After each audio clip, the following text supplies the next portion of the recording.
This is the four-man rush.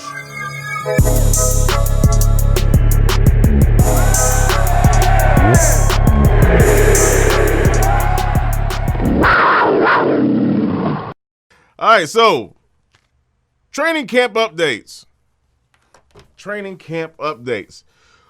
Well, nobody has COVID right now, so that's a good thing. That's an update. Hey, Larry, have you been following training camp? I know the players just basically walked into the building not too long ago. A little bit. One of the things I'm concerned about is, they have limited practices, and like I say, you guys know I love the trenches. I feel like that's gonna hurt the offensive line the most. They need those extra reps to gel. So they're limited to practice, and they're doing virtual meetings and things like that. Even just having the opportunity to be around each other, they don't have ample opportunities, just to bond and form a family. The benefit, though, I think what fans can be optimistic about is some of the guys that we have on the offensive line have played together before, not just current Panthers, but like I think Russell Okung and Paradis have played together. Schofield has actually been in the mix with those two guys, so there is a little bit of a rapport that guys have had from their days back in Denver. So, reason to be optimistic. Hopefully, it'll come together. It's just that we have so many weapons, so much talent on the offense, and we all know it can't come together unless that line comes together. So, as a call molly specialist, I have concerns because it's a limited amount of reps the guys can get. But at the same time, at least a few of these guys know each other. They have history. They played together, so maybe it won't take as long to gel. And no preseason is also. I just feel like we're just gonna have a lot of sloppy football to start the season out. Like I think it's whatever the team is that gets lucky. That'll be the team that's successful because it takes a couple of weeks to start gelling. You got to have some real physical contact from opponents. So I think no preseason is going to really hurt because. Coming out, I think we're just going to see a lot of sloppy football like the first 2-3 weeks of the season, to be honest with you. Yeah. I'm afraid you might be right about that, man.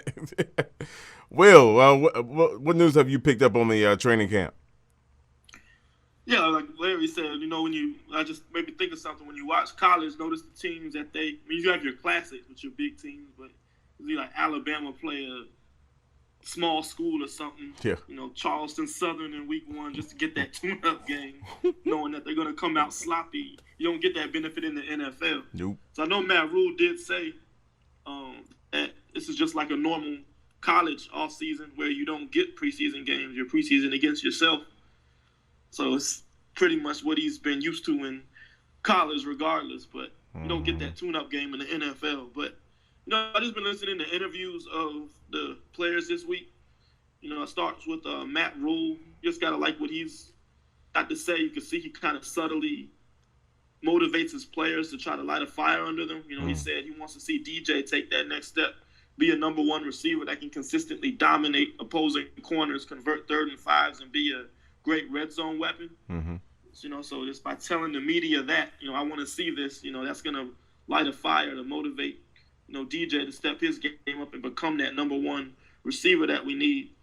He's the players seem to like him, and he has a lot of good things to say about what the guys have been doing. I know Teddy Bridgewater and Will Greer were able to get all the skill guys together, and they took a car ride up from Florida to Charlotte, and they kind of did their own OTAs together. I thought that's kind of admirable in this environment. So it's not like they haven't been able to throw pitch and catch with each other, till now. They have had their little OTA sessions by themselves already. When you think about it, do you really need coaches to babysit yourself to go out and run the plays and work hard? You got to have a leader in the locker room that's going to say, let's do stuff on our own during our own free time to get better and prepare ourselves for this upcoming year. So I like that. They already started to bond. They get along very well. The DJ and Christian McCaffrey all seem to like Teddy, and Teddy's starting to become that leader in the locker room that we all expected him to. So we'll see how the offensive line and skill players start to gel. As far as the O-line goes, like Larry said, the three guys on the left side, 2 guys on the left side and the center, Matt Paradis, they all played together with Denver in 2016. So Paradis' interview, I don't recommend listening to it. It was kind of boring. But one of the things that did stand out that he did say was that the communication with him, Schofield, and Okun, they're used to that already. So it's not going to be a lot they got to pick up on. So that may be an advantage, maybe not. We'll see what happens. Moten, man, it's time to step up this year. You know, I want to see Moten. It's year 4 now. It's a contract year. PFF loves him for some reason.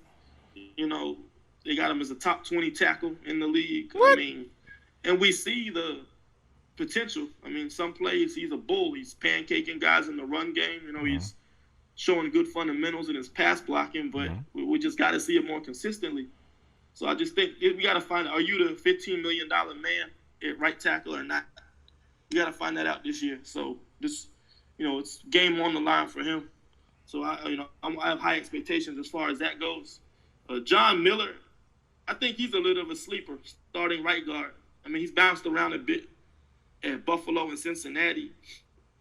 And I had a chance to watch him during some free time over the weekend. I mean, he was going up and holding his own against guys like Eric Armstead for the 49ers and other top-tier defensive tackles. So can we get some consistency out of him as well?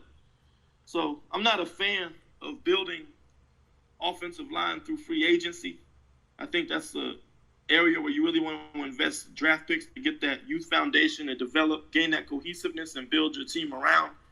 But given the circumstance this year, maybe it's beneficial to have some vets that have been down this road before, considering there's not going to be much of a spring off season and training camp. So they've already been here, know what to do, know the ropes and can just step in and play right away. As far as defense, who do we have interviews with? We had interviews with Shaq and KK this week. So those are the guys that we're going to look to step up and be the leaders of the defense. KK's feeling healthy, shoulders healed. He's talking about his relationship with Derek Brown. We can't wait to see them work together. The D-line rotation is going to be interesting. Too bad we don't get to see the one-on-ones with the O-linemen in training camp this year, but hopefully the Camp Panthers website will feed the streets a little bit and give us our fix. Be nice.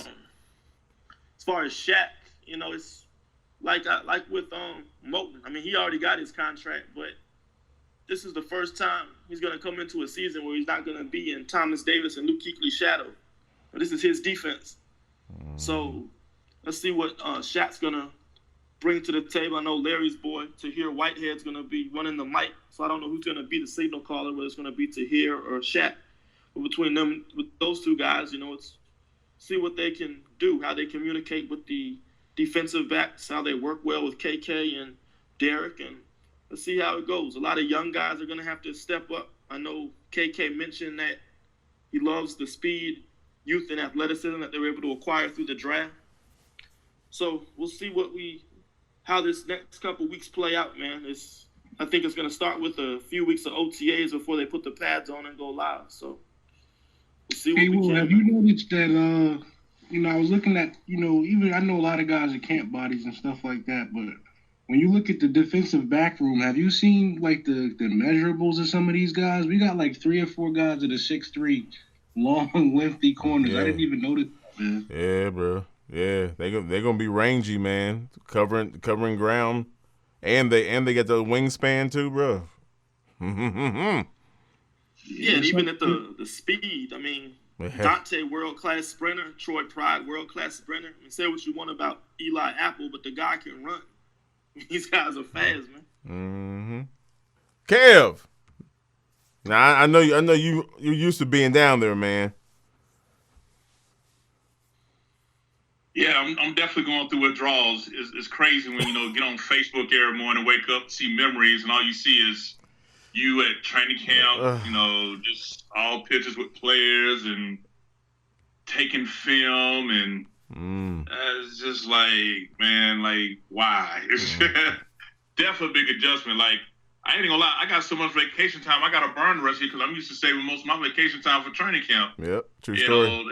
It's definitely an adjustment. But, hey, thanks, COVID, you bitch. But anyway,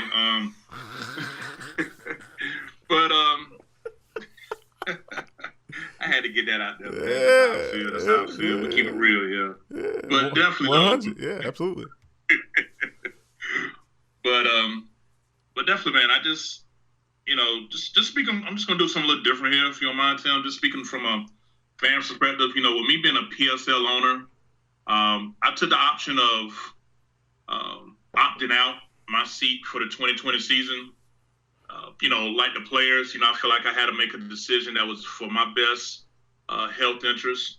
And I just, share for those that don't know, me, I'm a disabled Army veteran. I have a condition called Guillain-Barré syndrome.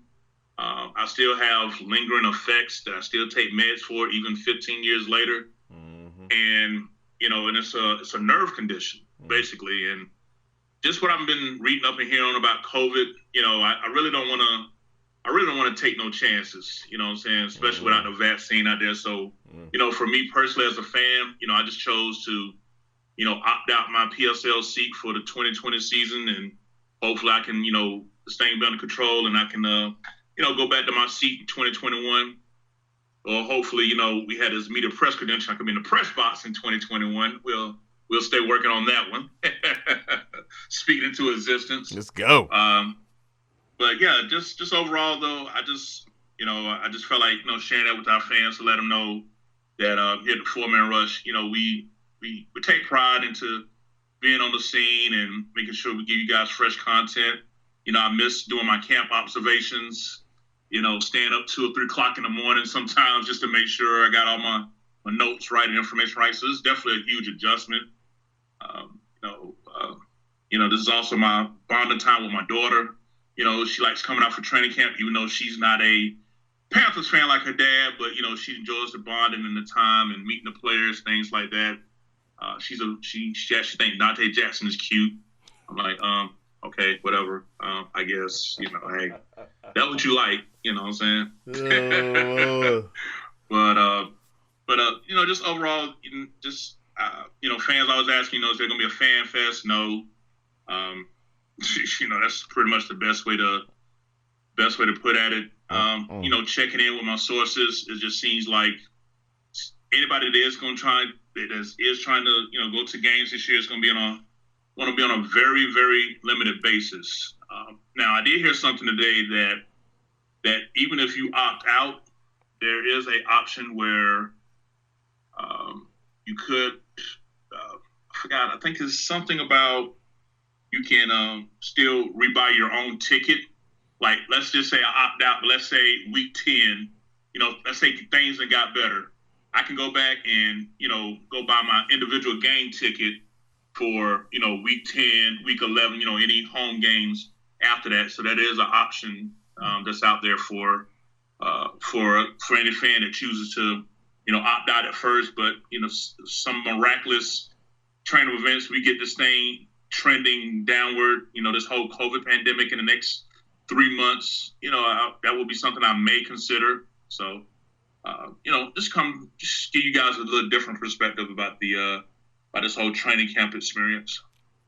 Right on, man. Yeah, sorry about that, Kev. Maybe next year, brother. Maybe next year. Hell, maybe we all be down there next year, man. It'd be nice. Especially with the new facilities and all this other stuff, man. I can't wait. Well, Panther fans, that's pretty much the gist of what's going on right now in the Panther Nation. Of course, we'll have more info once everything comes together in terms of the team getting some reps out there and they're starting to gel, and we start getting some ideas what the packages are going to look like and stuff like that. We'll keep you well informed when it comes to Carolina Panthers and football in general. So, any parting shots, gentlemen? No, not really. I'm just going to reserve my excitement and optimism for when we actually do get a season, man. Right on, man. Hell yeah. God almighty. And, a lot of people were talking about on IG Live earlier about, Coach Rule and the coaching staff and what they're going to put together and, the potential that they can bring, man. at the end of the day, I just want to see these guys on the field flying around, man. Like Will mentioned earlier, I think it was before we started recording. If you're going to go out there and make mistakes, man, make it full speed. Go out there and fly around, man. Let's see it, man. Who knows? So, once again, thank you very much, Panther fans, for joining us for the Four-Man Rush podcast. I hope we got to answer questions and touch on topics that you have been curious about. Of course, feel free to check out our Twitter, Facebook, YouTube, and of course, you should be listening to us on, Spotify, iTunes, all the other good stuff, Stitcher. We're all over the place, folks. We're all over the place. It just took us a while to get back. That's all. And we're glad we're back. So once again, thank you so much, folks, and be sure to check out our website. We're gonna be having some content on our website that's not gonna be able to be seen anywhere else. So if you haven't been checking out our website, check that out, www.thefourmanrush.com. If you haven't checked that out, please do, and hit that star at the top of your bar on your page, and make that bad boy a favorite, so you can just run right on over there. Bam, dig it, and we got our links on there too. So, JIC. So once again, thanks, folks. On behalf of Kevin, Larry, Will, myself, and the rest of the Four-Man Rush crew, Jadarius, Canardo, our man Clint Eastwood. AKA, I got too much shit going on. What's up, Big Norris? And everybody else in the Four-Man Rush, man. Y'all have a good one. Stay safe. Please, seriously, stay safe. Even if this season don't go through, we would like to see you around for next year. Okay? So, y'all have a good one out there. Thank you so much. And as always, keep pounding. Yeah, man. I'm just taking time to really let it breathe. So baby, just chill. Yeah. She love it. We out in public and we can just chill with my partners, and we can go back to my crib and just chill under covers and do we call me and you lovers. The Four-Man Rush is brought to you by the love and respect of and for the Carolina Panthers and Carolina Panther fans everywhere. Keep pounding. The Four-Man Rush is a non-affiliate of the Carolina Panther organization. All thoughts, assessments, and content of this podcast is directly related to the Four-Man Rush exclusively. Thank you.